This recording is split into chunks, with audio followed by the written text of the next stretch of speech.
শিক্ষা সংক্রান্ত গুরুত্বপূর্ণ আপডেটগুলো পেতে হলে অবশ্যই শুভেন্দু একাডেমি চ্যানেলটি সাবস্ক্রাইব করুন। পাশে থাকা বেল আইকনটিতে ক্লিক করে ভিডিওটি বেশি বেশি করে শেয়ার করুন। নমস্কার, আমি শুভেন্দু। আমার ছোট্ট চ্যানেলে আপনাকে স্বাগত।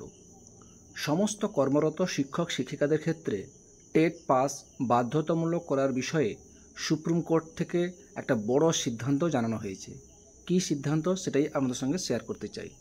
এখানে যে বিষয়টি তুলে ধরা হয়েছে, সুপ্রিম কোর্ট এই মামলাটি একটা বৃহত্তর বেঞ্চে পাঠিয়েছে এবং জানিয়েছে যে এই বিষয়ে বিস্তারিত শুনানি হবে। বিচারপতি দীপঙ্কর দত্ত ও বিচারপতি অগাস্টিন জর্জ মসিহের বেঞ্চে এই মামলাটি শুনছিলেন।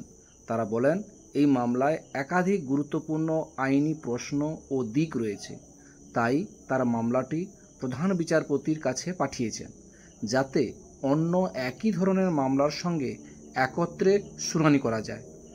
প্রধান বিচারপতি এখন একটি বৃহত্তর বেঞ্চ গঠন করবেন, যারা মামলাটির সব দিক বিস্তারিতভাবে পর্যালোচনা করে চূড়ান্ত আইনি ব্যাখ্যা সিদ্ধান্ত দেবেন। অর্থাৎ টেট বাধ্যতামূলক হবে কি না সেই বিষয়ে এখন বড় বেঞ্চের বিস্তারিত শুনানির পরেই সুপ্রিম কোর্টের চূড়ান্ত রায় আসবে বলে জানানো হয়েছে। সেটাই আপনাদের সঙ্গে শেয়ার করলাম। ভিডিওটি দেখার জন্য অসংখ্য ধন্যবাদ।